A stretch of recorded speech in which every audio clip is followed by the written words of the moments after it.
I'm Larry Aber, 26, active duty Air Force, and I'm on a hunger strike, day 5, for the people of Gaza. I thought that the Air Force was supposed to be the smartest branch of the entire military in academics and in common sense. However, I think that this is Aaron B.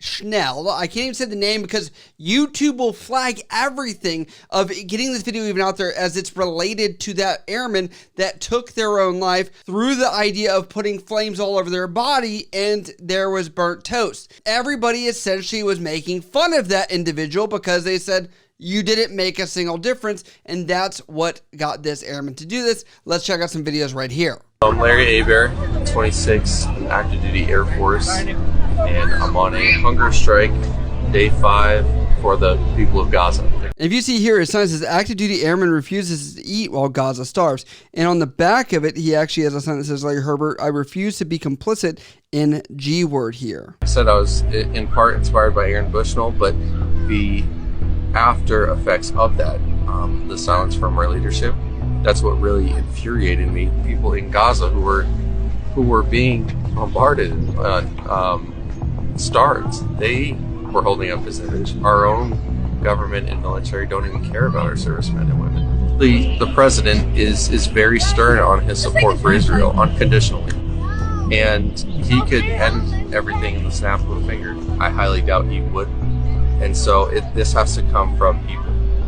This Army officer here, it appears, actually was doing their own protest as well, but I've never even seen anything about this. And as someone that covers news, I'm surprised that this wasn't leaked to higher echelons or mainstream media as well. This has to come from military. This has to come from the State Department. I'm risking a lot doing this. Maybe jail time or some sort of detainment. I just know that I will not be back continuing to send weapons to Israel. To the military, I say don't be afraid to speak out. Again, this is breaking international law. The weapons that are going to Israel are going to be used mostly on civilians. This picture right here is of a little girl named, I believe, Layla. I have 2 children of my own, and seeing children bloodied, there's no way I could support something like that.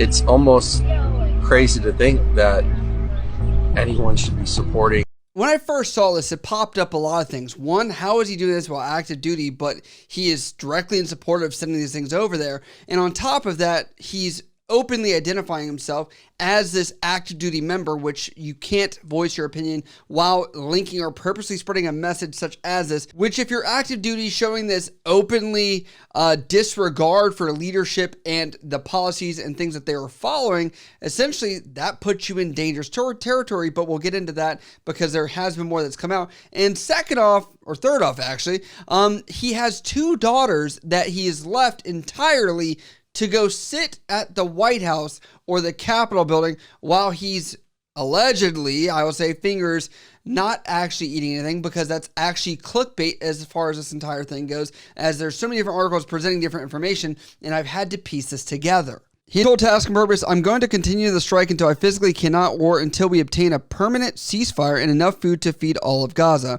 I've been on leave for 2 weeks and have plenty more. However, Herbert also said he's already spoken to officials in his command and he knows he probably won't be getting any sort of extension. Yes, because they want this to end as soon as possible and legally take care of what they have to. And I don't think that they're going to unless he goes any kind of UA unauthorized absence where he's not able to, and this is already approved. I am surprised that the commanding officer did not cut his leave for something like this and bring him back for legal reasons, because that would be in some form of jurisdiction as far as my C lawyering goes of being able to recall. I don't know the exact specifications of that. If you are a JAG, please let me know. But obviously this Aaron B. Schnell is a very C lawyery because he's talking about war crimes and thinking that he has a lot of knowledge and emphasis on that he can stand on these things. And remember how I said it was clickbait on him actually not drinking or eating?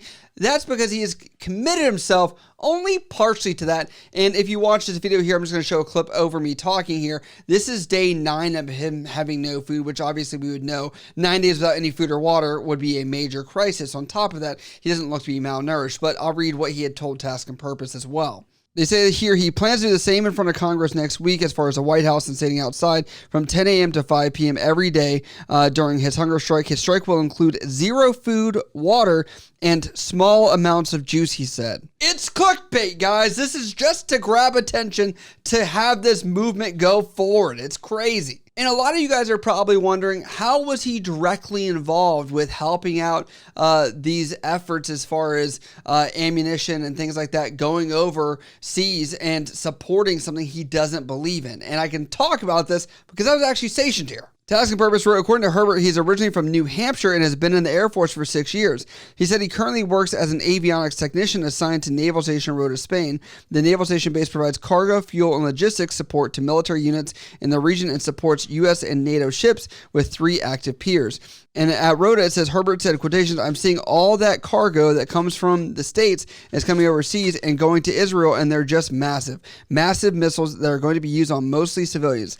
So there is a direct role. We don't have to send these weapons. So I was in Rota, Spain, definitely not in this capacity. It's a very small Air Force component on this base.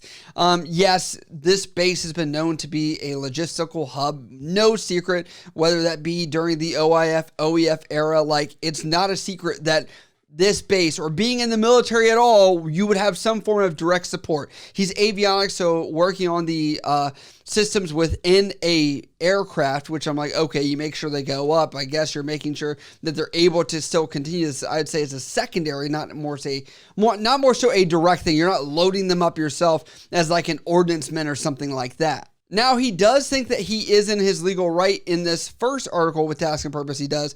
There is an update, but this is what he had to say originally, so this is interesting. It says, the fact that I'm an active duty serviceman isn't a representation of the military. It's just a fact, he said. I think that I'm 1,000% within the legal boundaries of the Uniform Code of Military Justice. That's interesting because I'm going to play this clip right here where he says he can no longer hold the sign because he's probably gotten legal counsel and been told that he is essentially on the chopping block and he's probably going to get cut and discharged from the military. I don't know if it's dishonorable, honorable, big time. Like, there's a lot of stuff that could happen with this. And I don't know if they're going to want to just get their hands clean and say this is over with and get him out, or if they're going to want to actually pursue any kind of legal justification here, like they did with people, for example, that spoke out previously, which was like Lieutenant Colonel from the Marine Corps only a few years ago, Stuart Scheller, which said he didn't agree with the Afghanistan pullout. So I don't know what they would do in this situation particularly. So thank you so much for being out here. By the way, I'm holding your sign because you're not allowed to hold your own sign now.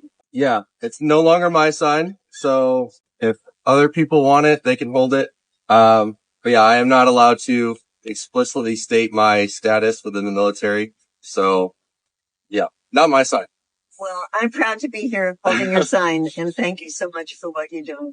He says, I'm well aware at the end of the day, the military's will on this will supersede anything that I believe, Herbert said, and that he's already come to terms with the worst case scenario. The airman said he's willing to work with his leadership to find a resolution, which he hopes is agreeable terms for discharge or a reassignment, noting that one of Aaron Bushnell's friends in the Air Force was able to get reassigned as a conscientious objector and says, I don't have faith I'll be returning back to work to continue sending weapons to Israel, he said. And it should be noted as well that he is representing this organization known as Veterans for Peace that has on their Twitter here, which it says exposing the true cost of war and militarism since 1985. And they do show this advertisement or this flyer he's putting out under them. Senior Airman Active Duty U.S. Air Force, which by the way, still annotating that he is active duty. If anything, right now, he's sacrificing his entire career. And there are some things you can do in protests of freedom of speech and stuff like that. But for the fact that he is saying that he has 1,000% confirmation he's within his right to do this, I'm like, you're linking yourself with the U.S. Air Force, U.S. military, DOD.